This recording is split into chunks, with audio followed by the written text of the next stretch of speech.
Nous allons commencer par la prière.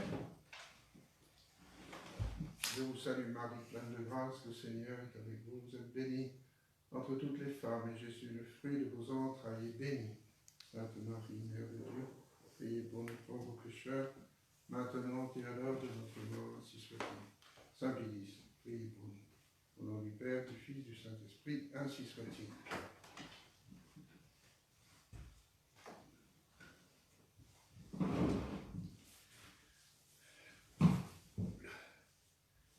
Après ce premier entretien de tout à l'heure, qui était une mise en bouche, si on pourrait s'exprimer comme cela,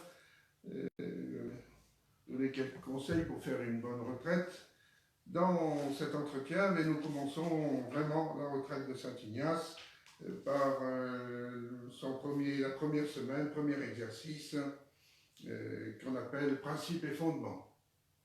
Cet exercice est tellement important qu'il est divisé en deux parties. La première partie est consacrée au but de la vie. L'homme est créé pour louer, honorer et servir Dieu, notre Seigneur, et par ce moyen sauver son âme. Ce sera l'objet de ce premier entretien. Après quelques considérations sur cette finalité de notre vie, eh bien vous irez dans votre chambre ou dans votre bureau, et à court instant, vous mettez à genoux, vous adorez la présence de Dieu, il vous voit, Dieu est partout, il est notre Seigneur, d'où le grand respect que nous lui portons, que nous lui devons. Et puis, faire l'oraison préparatoire, mon Dieu, vous m'avez mis sur cette terre pour vous aimer, vous louer, vous servir, que je ne manque pas ma vie, que j'ai un grand désir de vous aimer et de vous servir et de réaliser ainsi ma destinée. L'homme est créé pour louer, honorer et servir Dieu et par ce moyen sauver son âme. Puis la grâce à demander, c'est celle de Saint Ignace ou celle de Saint François Xavier, celle de bien comprendre le but de la vie. À ces projets nombreux d'avenir, Saint Ignace répétait à Saint François Xavier, quid hoc ad aeternitatem. Qu'est-ce que cela par rapport à l'éternité, François? À quoi cela sert-il pour l'éternité? Et François, qui pensait à ses projets d'avenir, qui était un jeune homme plein d'enthousiasme et brillant, parlait sans arrêt, mais quand il avait fini, Ignace lui répétait « Quid hoc ad aeternitatem ».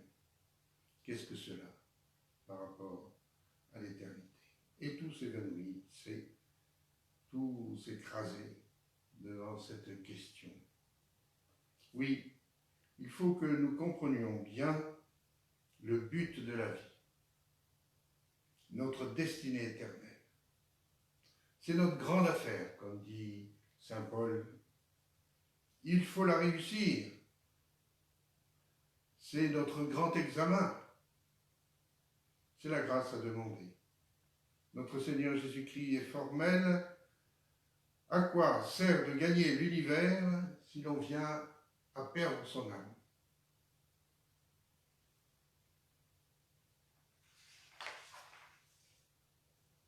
Cherchez d'abord le royaume de Dieu, dira-t-il, et tout cela vous sera donné par surcroît. Cherchez d'abord le royaume de Dieu. Et dans la Bible,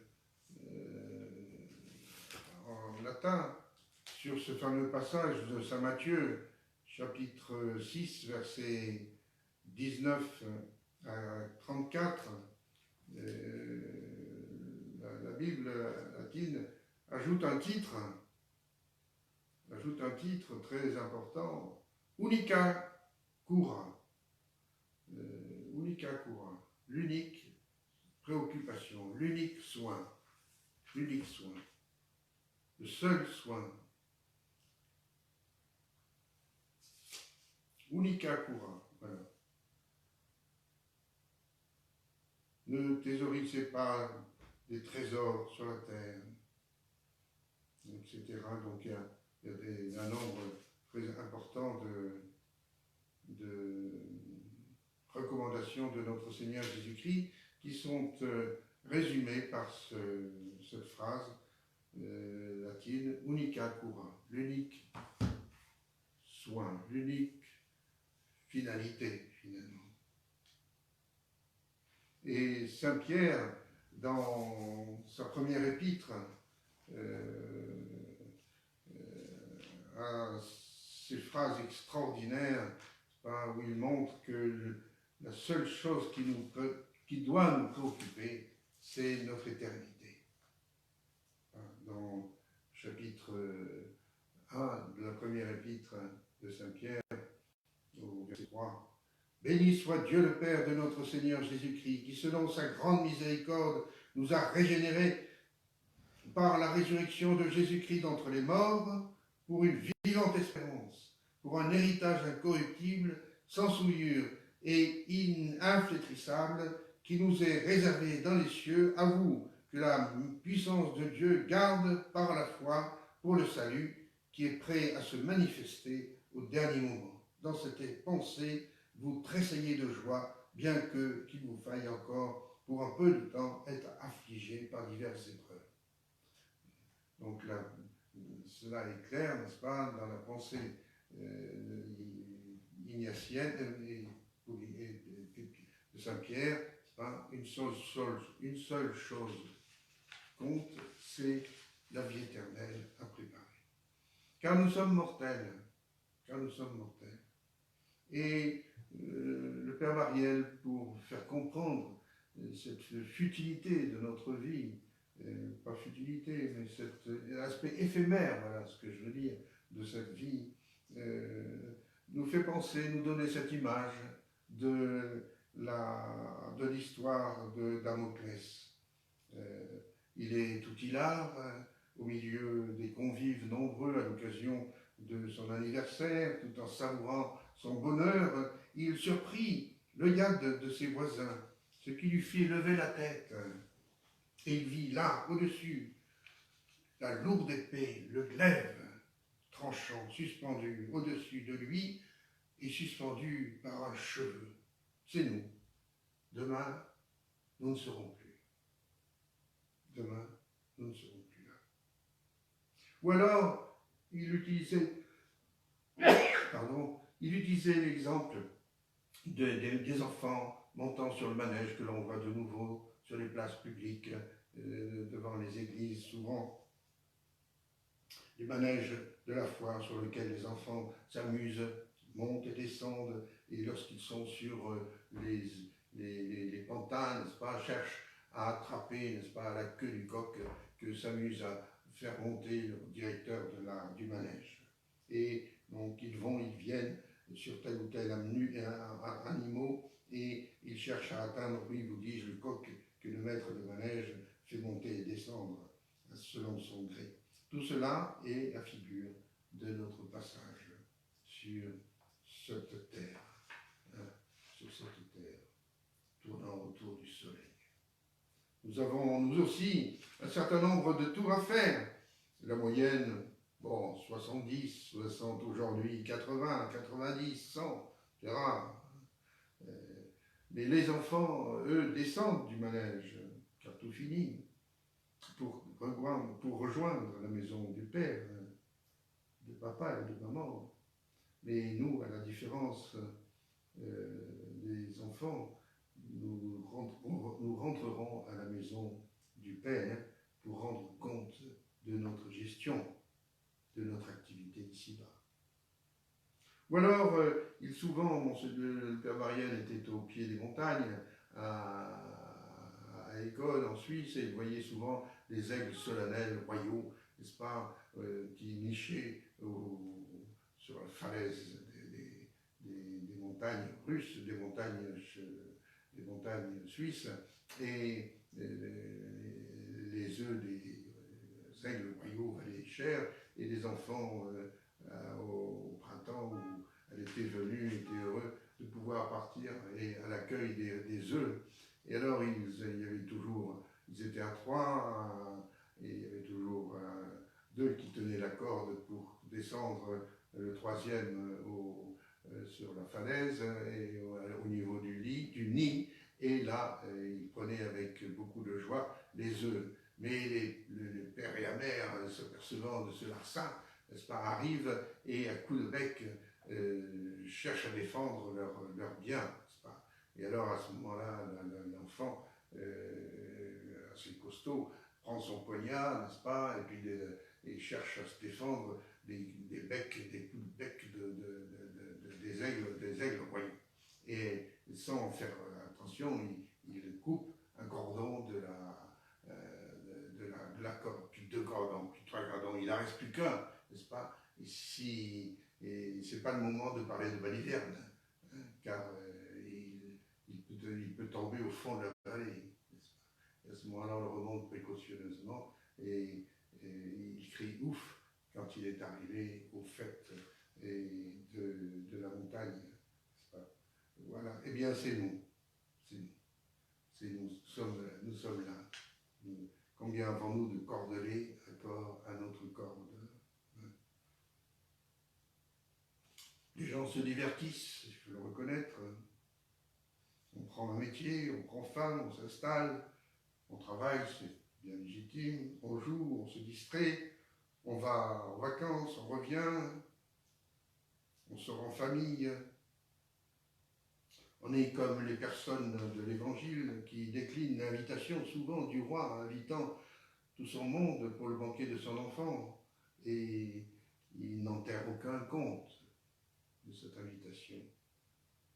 Et ils s'en allèrent l'un à son champ, l'autre à son négoce, et oubliant l'invitation, n'est-ce pas, du maître.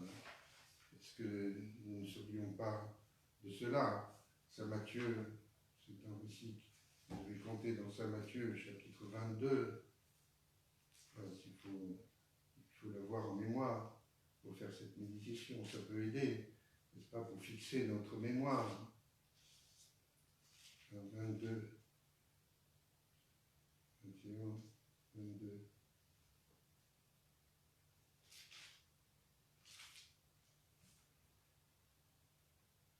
Voilà.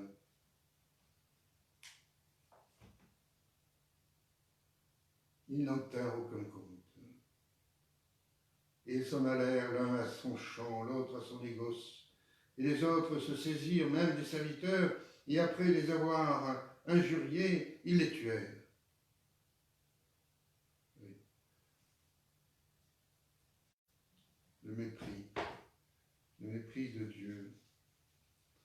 Et c'est là qu'il faut se rappeler l'histoire de Saint Alphonse de Liguori, que je vous ai rappelé tout à l'heure, des considérations sublimes de Saint François Xavier, n'est-ce pas? Et Saint Alphonse de Liguori, c'est l'affaire de notre salut éternel et certainement de toutes les occupations, celle qui nous occupe le plus. Et cependant, il n'y en a pas une seule que les chrétiens négligent autant. S'agit-il d'obtenir un emploi, de gagner un procès, de conclure un mariage, on ne perd pas une minute, mais on met tout en œuvre. Ce ne sont plus que conseils et mesures à prendre. Adieu même le sommeil et la nourriture, et puis pour mener à bonne fin l'affaire du salut éternel, que fait-on? Comment vit-on? Hélas, on ne fait rien. Que dis-je? On fait tout pour le compromettre, l'enfer. En vérité, la plus grande partie des chrétiens vit comme si la mort, le jugement, l'enfer, le paradis, l'éternité n'étaient pas des vérités de foi, mais autant de fables inventées par les poètes. Si l'on perd un procès, une récolte, quelle peine n'en éprouve-t-on pas, et avec quelle ardeur ne s'applique-t-on pas à réparer le dommage? Oui, le salut éternel est notre affaire la plus importante, notre seule affaire. une affaire irréparable si elle vient à manquer. C'est notre affaire la plus importante, parce que nos intérêts les plus inconsidérables en dépendent, entendu qu'il s'agit de notre âme, et que notre âme, venant à se perdre, tout est perdu.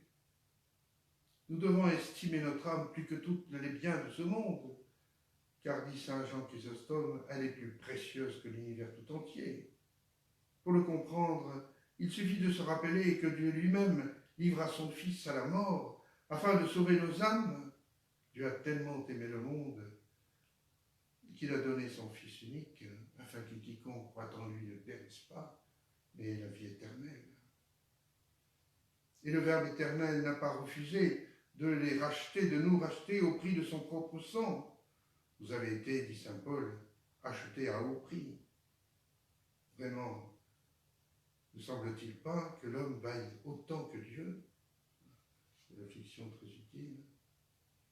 Et dit saint Augustin, telle est la grandeur du prix offert pour la rédemption du genre humain, que l'homme semble valoir autant que Dieu. Aussi Jésus-Christ a-t-il dit, qu'est-ce que l'homme pourra donner en échange de son âme? Et en effet, puisque l'âme est si précieuse, se peut-il que l'homme, après l'avoir perdue, trouve parmi tous les biens visibles de quoi compenser cette perte? Et saint Philippe de Néri avait raison d'appeler insensé celui qui ne s'applique pas à sauver son âme. Oui. Retenez cela, car notre âme est immortelle. Beaucoup n'y pensent pas, c'est vrai. Notre âme est immortelle. Nous sommes immortels. Nous serons obligés de quitter ce manège. Notre corps nous cassera un jour et nous tomberons alors dans l'éternité. Nous continuerons à dire je, moi, mais ailleurs. Ce n'est pas parce que la plupart s'aveuglent, ne veulent pas voir la réalité, que cela change la réalité. Le fait de quitter la terre ne fera pas quitter la vie. Notre principe vital, l'âme, ne dépend pas de la matière. Il est immatériel. Elle n'est pas composée de parties, et donc elle est simple et ne peut se diviser. Elle ne peut se désagréger. Notre intelligence en conclut que notre âme est immortelle. Mais alors, que faisons-nous ici-bas? Saint Ignace nous le dit, l'homme a été créé pour louer, honorer et servir Dieu. Et donc nous allons essayer d'analyser et de décomposer cette phrase de Saint Ignace si importante. L'homme a été créé. En effet, le propre de l'amour, et Dieu est amour, Deus caritas est, le propre de l'amour, c'est de se donner, de se répandre. On le voit bien dans l'amour d'une mère. L'amour d'une mère, c'est cela. L'amour d'une mère va jusqu'au don de soi-même. Il en est ainsi de tout amour, se donner soi-même. Mais Dieu est infini, et son amour est aussi infini.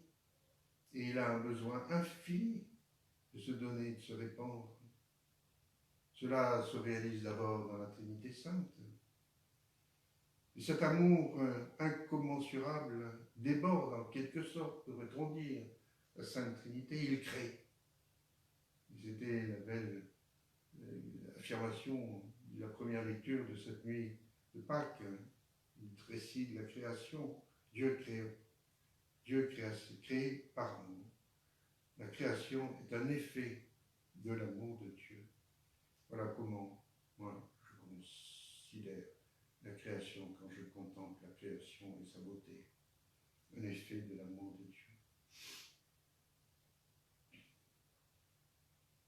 Non seulement la création nous montre l'existence nécessaire de Dieu, car il est tout être contingent comme la création qui peut être et ne pas être, qui n'est pas en lui-même sa raison d'être, là nécessairement puisqu'il est en un autre, qui doit nécessairement monter à la cause, à l'infini des causes, qui a nécessairement en lui-même le principe d'être, son principe d'être. Et ce principe d'être, c'est Dieu.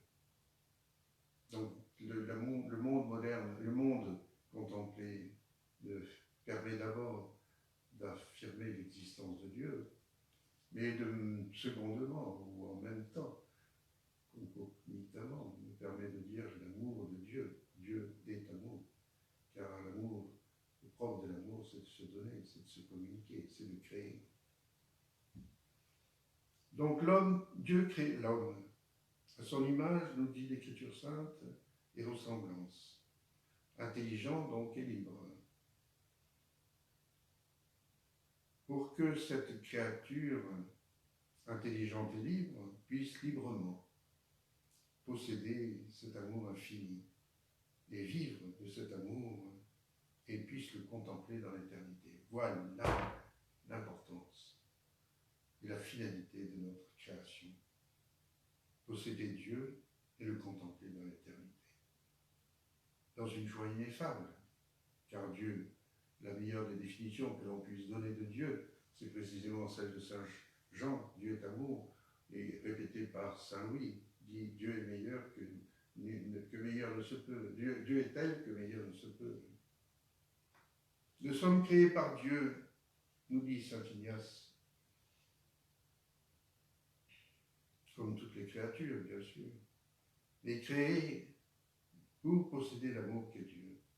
Bonum diffusivum sui, le bien se communique, se donne. Ainsi de l'amour de Dieu. Remarquez bien que Dieu a imposé une perfection relative aux êtres non libres. C'est vrai, le soleil, la lune, les astres suivent une loi, un cours déterminé, heureusement du reste, qu'ils ne peuvent en dévier. S'ils en déviaient un instant, ce serait la catastrophe. La vigne, elle, donne son fruit. Un beau Bordeaux, un beau Bourgogne. Elles n'ont aucun mérite à faire cela. Cela leur est imposé. Elles ne sont pas libres. Sous ce rapport, leur perfection est limitée. Et nous sommes libres. À la différence de l'animal, l'homme est libre. L'animal ne l'est pas. Il fait tous ses actes par instinct. Nous-mêmes, il est vrai, nous faisons quelques actes par instinct. Mais fondamentalement, nous sommes libres.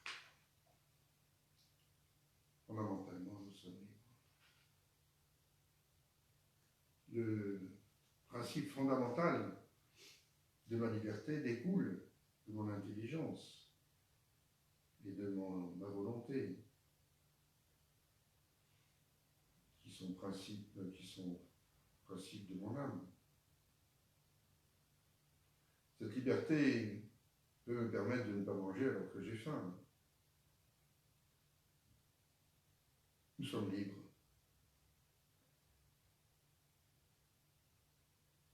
Mais qu'est-ce que la liberté? Vaste question. C'est une notion qu'on déforme à plaisir. Beaucoup, pour ne pas dire tous, pensent qu'être libre, c'est faire ce que l'on veut.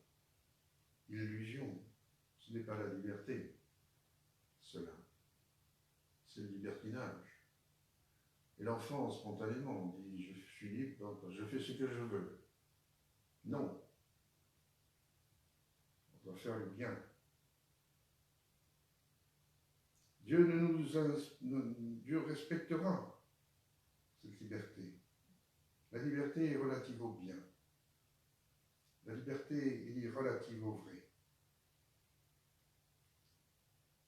La liberté, c'est de discerner par notre intelligence le bien, le vrai, et par la volonté de l'accomplir et de s'y attacher.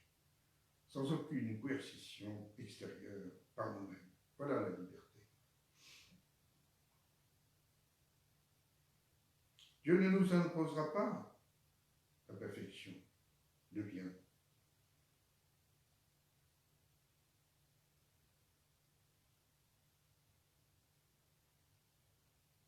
Nous l'imposer consisterait à nous contraindre, à violenter en quelque sorte notre choix. Or, le mérite procède de l'amour, qui procède elle-même de la liberté. Il n'y a pas de mérite sans liberté. Dieu ne doit pas nous forcer. Il fera beaucoup mieux. Il nous offre cette perfection. Il nous offre de la réaliser avec lui, en collaboration avec lui, avec sa grâce. Et notre liberté pour arriver à faire un jour de nous des élus du ciel. Voilà.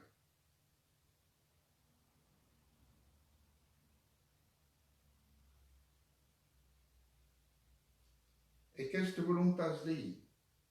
Voici la volonté de Dieu, sanctificatio vestra, votre sanctification. Dieu veut que nous soyons des saints. Dieu veut que nous soyons dans l'éternité avec lui. Que nous partagions son bonheur ineffable dans une union divine. Et cette joie divine que Dieu possède de toute éternité, parce qu'il est ce qu'il est, il nous l'offre. Bonum diffusivum sui, le bien se donne, se diffuse. Il faut comprendre cela. C'est inconcevable, ça vous convient. Et c'est ainsi, c'est vrai. Venez les bénis, mon Père.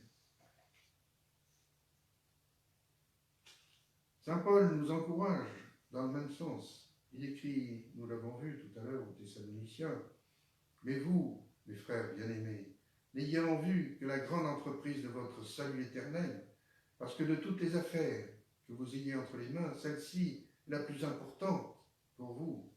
Oui, nous vous exhortons à vous occuper de votre affaire.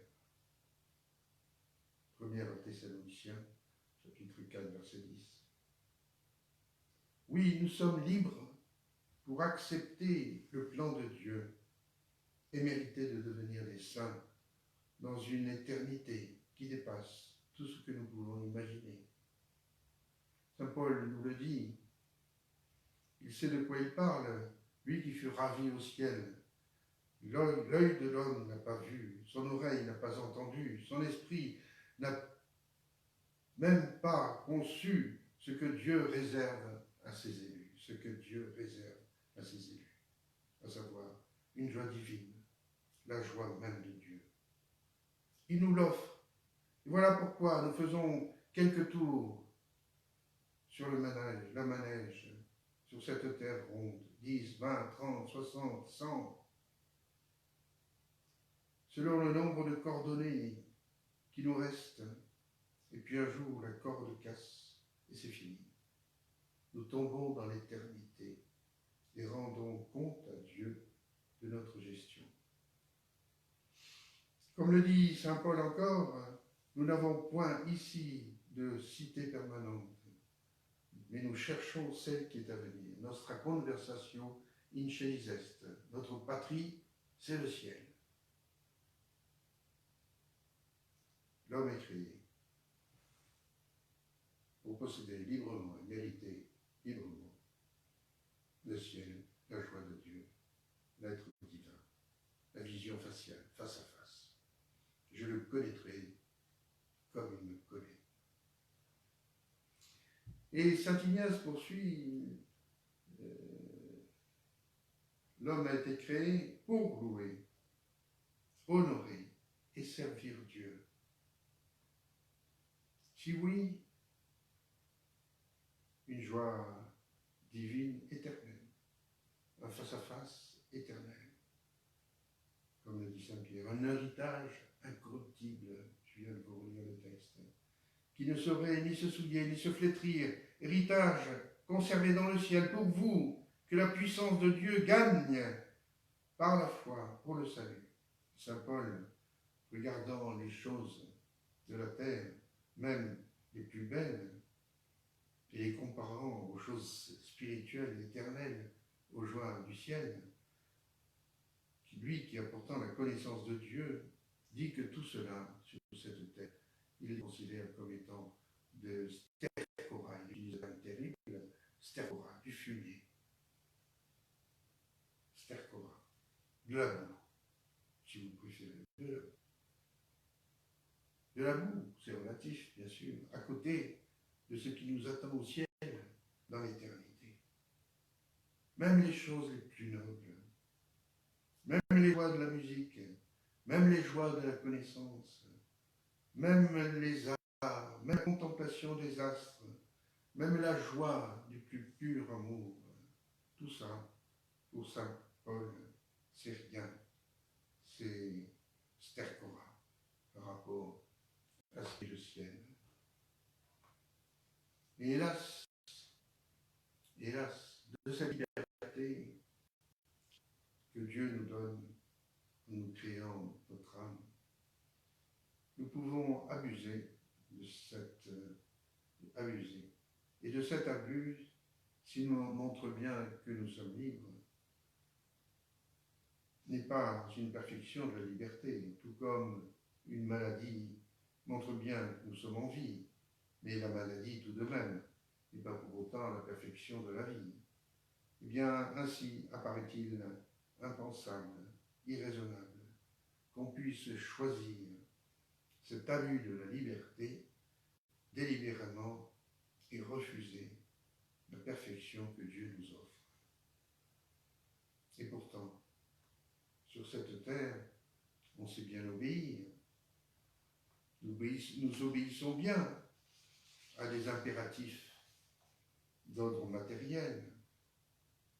Aller dans une gare et constater les ordres donnés par le chef de la gare pour aller à Courtalin, prendre telle voie, tel quai, d'aller sur Limoges, et puis de Limoges, aller ensuite sur Périgueux, descendez à la gare de Thiviers, et là on viendra vous chercher.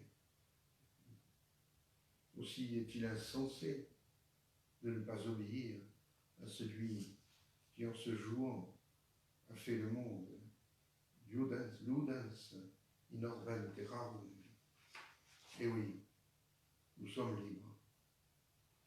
Libres de refuser le plan de Dieu. Dieu et sa loi.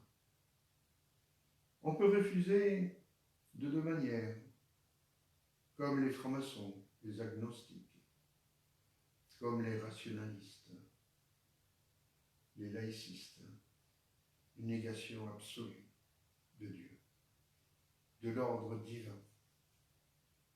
Ce n'est plus Dieu qui est au cœur de tout, mais c'est l'homme, c'est l'anthropocentrisme, une des grandes caractéristiques du monde moderne.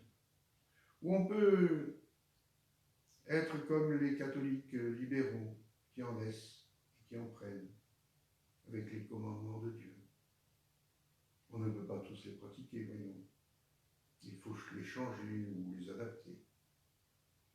L'homme est créé pour louer, honorer et servir Dieu. Voilà la raison de notre présence sur la terre. Dieu est amour. Il ne nous impose pas la perfection, il nous l'offre.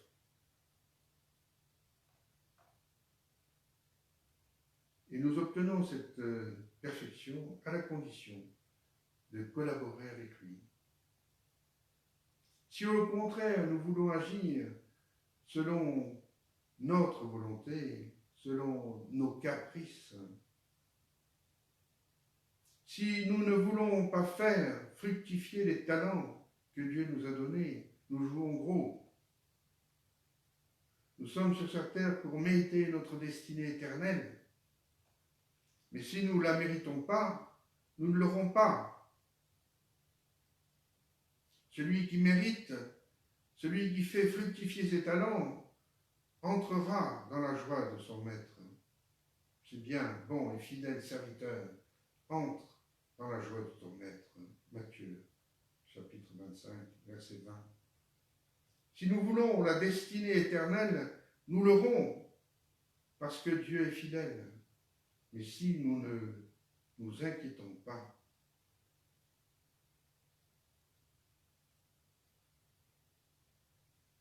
de faire ce qu'il faut pour l'avoir, nous ne l'aurons pas. Dieu est fidèle, nous dit saint Paul.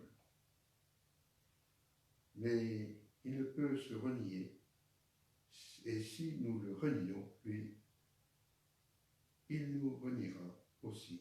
Je ne vous connais pas. Mais vous me direz, comment louer, honorer et servir Dieu sur cette terre? Dieu est infini, il mérite un amour infini, et je suis moi-même fini, limité, borné en quelque sorte. Alors, comment satisfaire à cette finalité qu'est la mienne de louer, honorer et servir Dieu? Alors, je me permettrai de vous donner quelques considérations tirées de ce petit livret, petit en taille mais grand en sagesse, de Saint Léonard de Port-Maurice, ce qu'est la Sainte Messe.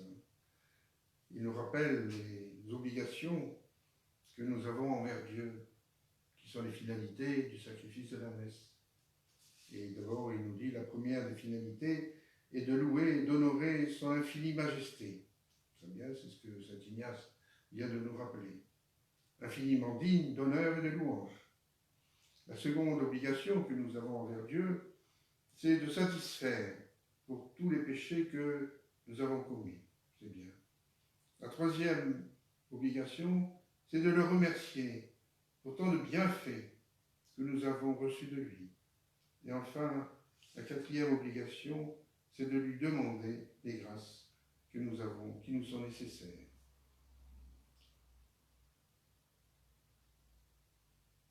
Voilà les 4 obligations. Alors je vais m'arrêter à la première des obligations, puisque c'est celle qui concerne notre propos. Comment, poursuit alors saint Léonard de Port-Maurice, comment nous, misérables créatures, qui avons besoin qu'il nous donne, que Dieu nous donne jusqu'au souffle que nous respirons, comment pourrons-nous satisfaire à toutes ces obligations, et tout particulièrement la première, de louer, honorer et servir Dieu? Voici un moyen très facile, dit le saint, qui doit nous consoler tous. Entendons souvent la Sainte Messe, avec toute la dévotion dont nous sommes capables, faisant dire souvent des messes à notre intention, et nos dettes, fussent-elles sans nombre, nous pourrons les payer toutes parfaitement avec le trésor que nous tirons du Saint-Office, du Saint-Sacrifice. Alors, il va expliquer comment cela est vrai en ce qui concerne la première des obligations que nous avons envers Dieu, de louer, honorer et servir Dieu. La loi naturelle nous dit que tout inférieur doit honorer son supérieur. Oui. Et que plus celle-ci est grande, plus l'hommage qu'on lui rend doit être profond. C'est la raison première de la vertu de religion. Honorer Dieu en raison de son infinie sagesse, son infinie grandeur. Il résulte de là que Dieu, possédant une grandeur infinie, nous lui devons un honneur infini. Mais où trouver une offense, une offrande digne de Dieu? Jetez les yeux sur toutes les créatures de l'univers. Où trouverez-vous quelque chose qui soit digne de Dieu? Il n'y a qu'un Dieu qui puisse être une offrande digne de Dieu. Il faut donc qu'il descende de son trône comme victime sur nos autels pour que l'hommage corresponde parfaitement à sa majesté infinie. Or, c'est là ce qui se fait au saint sacrifice de la messe. Dieu y est honoré autant qu'il le mérite, parce qu'il est honoré par un Dieu lui-même. Notre Seigneur, se plaçant dans l'état de victime sur l'autel, adore par un acte ineffable de soumission, ce qu'il prononça principalement à Gethsémani, tout est consommé, que votre volonté soit faite et non la mienne. Notre Seigneur, se plaçant dans l'état de victime sur l'autel, adore par un acte ineffable de soumission la Sainte Trinité, autant qu'elle mérite de l'être. De sorte que tous les autres hommages paraissent, en présence de cette humiliation de Jésus, comme des étoiles devant le soleil. Le Père Saint-Just parle d'une sainte âme qui est prise d'amour pour Dieu, soulager son cœur par 1000 tendres désirs. Mon Dieu, lui disait-elle, je voudrais avoir autant de cœur et de langue qu'il y a de feuilles dans les arbres, d'atomes dans l'air et de gouttes d'eau dans l'océan, pour vous aimer, vous honorer autant que vous le méritez. Comme disait sainte Thérèse de l'Enfant Jésus, j'aimerais aimer Dieu comme jamais il n'a été aimé. Or, si j'avais toutes les créatures en mon pouvoir, je voudrais les mettre à vos pieds, afin qu'elles fondent d'amour pour vous. Mais je voudrais vous aimer plus qu'elles toutes ensemble, plus que tous les anges, plus que tous les saints, plus que tout le ciel. Un jour qu'elle formait ce désir, avec plus de ferveur que de coutume, notre Seigneur lui répondit, « Console-toi, ma fille, car avec une seule messe que tu entendras dévotement, tu me rendras toute la gloire que tu désires et infiniment plus encore. » Cette profession vous étonne, mais c'est à tort, car notre bon Jésus, étant non seulement homme, mais vraiment Dieu, et tout-puissant, quand il s'humilie sur l'autel, il rend à son Père, par cet acte d'humiliation, un hommage, un honneur, une louange infinie. Et nous, en offrant avec lui ce grand sacrifice, nous rendons aussi par lui à Dieu un hommage et un honneur infini. Et c'est pourquoi il faut être particulièrement attentif à cette conclusion du canon romain qui dit « Per ipsum et cum ipso et in ipso omnis honor et gloria », tout honneur et toute gloire. Et l'âme qui s'unit à cette prière de notre Seigneur Jésus-Christ, satisfait à sa première obligation à l'égard de Dieu. Dieu a créé l'homme pour le louer, le servir, l'honorer, et par ce moyen sauver son âme. Sauver son âme. Sauver son âme. Et par ce moyen, sauver son âme. En ce domaine, sauver son âme, rien n'est jamais définitif, jusqu'au dernier moment. Souvenons-nous-en. Voilà pourquoi saint Paul nous dit « Opérez votre salut avec crainte et tremblement ». Et pour attirer notre attention sur cette alternative, saint Ambroise disait « Il est nécessaire que nous tombions dans l'une ou l'autre éternité, où ce sera un bonheur éternel, un bonheur que nous ne pouvons même pas concevoir, ou ce sera le malheur éternel. Allez, maudit, au supplice éternel. Soit le ciel, soit l'enfer. Nous sommes devant cette alternative, ces deux alternatives. Ces deux alternatives possibles, le ciel ou l'enfer. Nous devrions avoir une véritable angoisse de ne pas faire assez pour posséder ce ciel éternel de jouir de Dieu pendant l'éternité. Dieu est si bon que meilleur ne se peut. Malheur, de cette éternité, le monde ne s'en soucie pas, ou le voudrait aménager ou traficoter. Et saint Paul nous dit, nolite rare, ne vous faites pas d'illusions, on ne se moque pas de Dieu. Ce que l'homme a semé, c'est ce qu'il récoltera. Comment le Fils de Dieu se fait homme, passe 30 ans sur la terre, nous laisse sa loi évangélique, nous invite à lui ressembler par le renoncement et le sacrifice. Per passionem eius ad crucem, et crucem ad resurrectionis gloriam predicam. Conduisez-nous par la croix à votre gloire.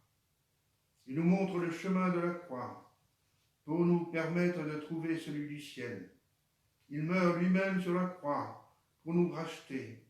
Et cela serait assez illogique, serait assez absurde pour penser que la justice divine tolérerait, et ici j'emprunte la parole même de Pie XII, une déformation de son image et de ses desseins, un tel abus de ses dons, un tel mépris de sa volonté, et surtout une telle dérision pour le sang innocent de son Fils versé sur la croix pour nous. Oui. Si ceux-là sont au jour du jugement accueillis avec sévérité, n'en accusez pas le juge juste, mais bien la frivolité de ces derniers. Ne le soyons pas.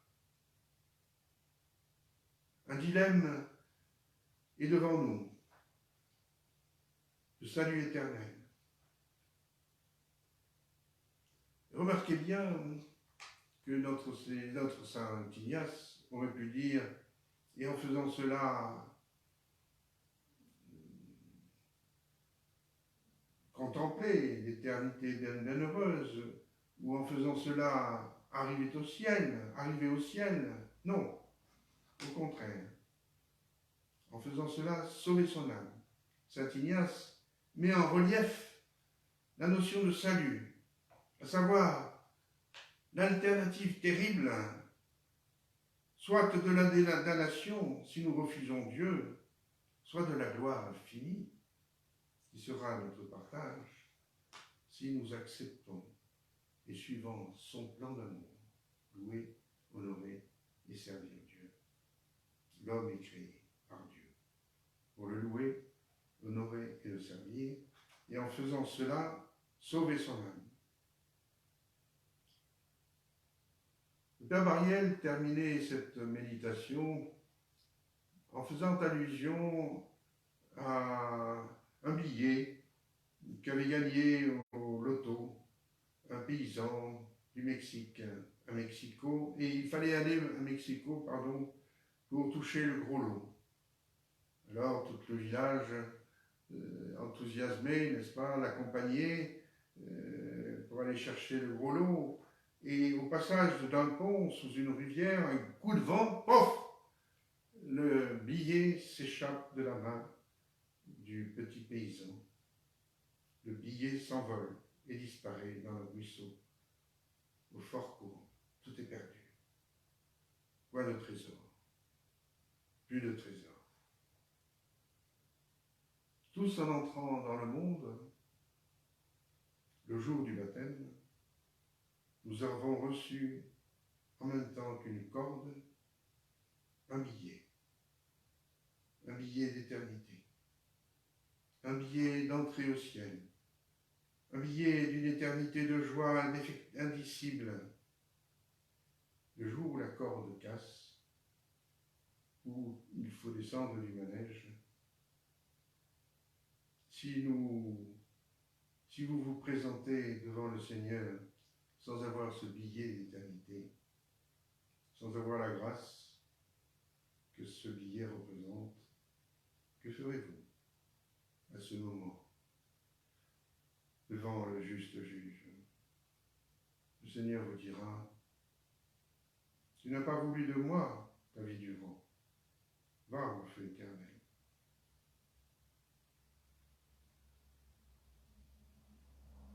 Et nous pouvons terminer cette méditation en utilisant la belle parabole du serviteur zélé que nous raconte saint Matthieu au chapitre 25 de son évangile et au verset 14.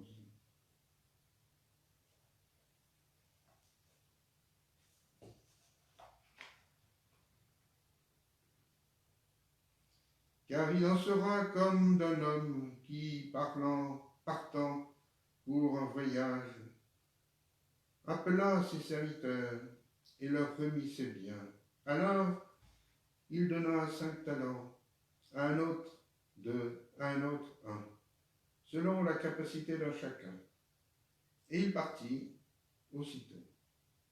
Celui qui avait reçu 5 talents s'en alla les fit valoir, et il en gagna 5 autres. De la même manière, celui qui avait reçu 2 talents en gagna 2 autres. Et celui qui n'en avait reçu qu'un s'en alla creuser la terre, et il cacha l'argent de son maître. Longtemps après, le maître de ses serviteurs, étant revenu, leur fit rendre compte. Celui qui avait reçu 5 talents s'approcha et lui en présenta 50, en disant, « Seigneur, vous m'aviez remis 5 talents, en voici de plus 5 autres que j'ai gagnés. » Son maître lui dit, « C'est bien, serviteur bon et fidèle, parce que tu as été fidèle en peu de choses, je t'établirai sur beaucoup, entre dans la joie de ton maître. » Celui qui avait reçu 2 talents vint aussi et dit, « Seigneur, vous m'aviez donné 2 talents, en voici 2 autres que j'ai gagnés. » Son maître lui dit, « C'est bien, serviteur bon et fidèle, parce que tu as été fidèle en peu de choses, je t'établis sur beaucoup. Entre dans la joie de ton maître. » S'approchant à son tour, celui qui n'avait reçu qu'un talent dit, « Seigneur, je savais que vous êtes un homme dur, qui moissonnez où vous n'avez pas semé, et recueilli où vous n'avez pas vanné. J'ai eu peur, et j'ai été cacher votre talent dans la terre. Le voici. Je vous rends ce qui est à vous. » Son maître lui répondit, « Serviteur méchant et paresseux, tu savais que je moissonne où je n'ai point semé, que je recueille où je n'ai point semé, vanné. Il te fallait donc porter mon argent à la banque, et à mon retour, j'aurais retiré de ce qui m'appartient avec un intérêt. Ôtez-lui ce talent et donnez-lui à celui qui en a 2, 10, car on donnera à celui qui a, et il sera dans l'abondance. Mais à celui qui n'a pas, on notera même ce qu'il a. Et ce serviteur inutile, jetez-le dans les ténèbres éternelles. C'est là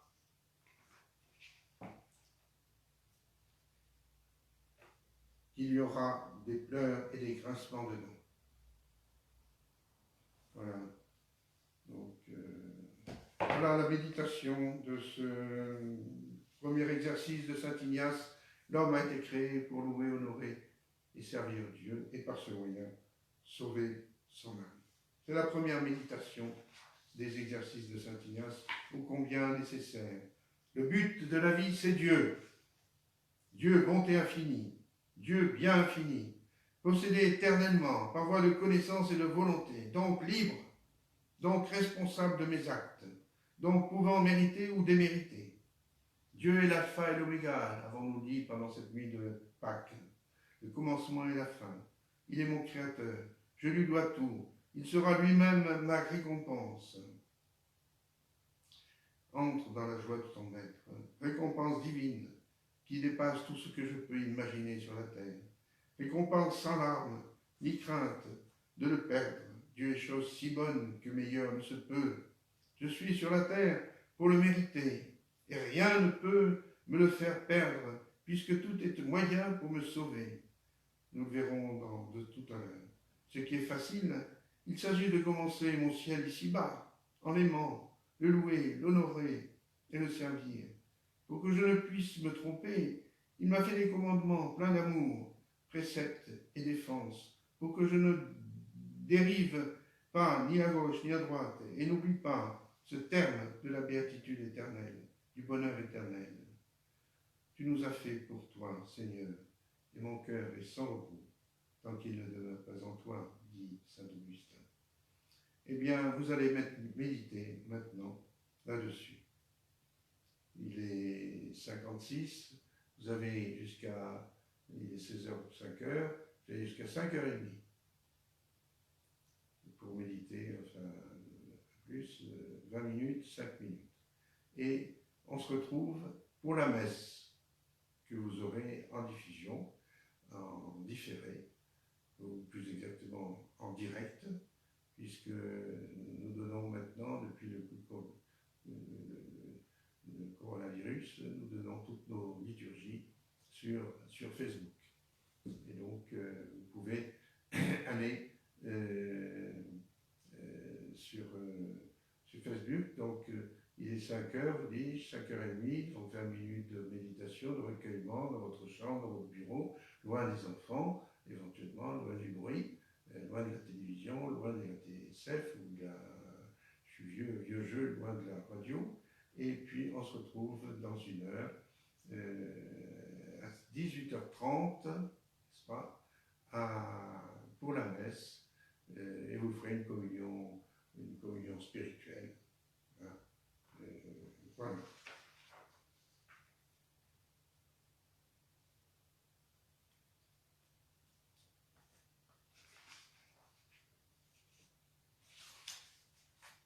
Nous allons terminer par la prière.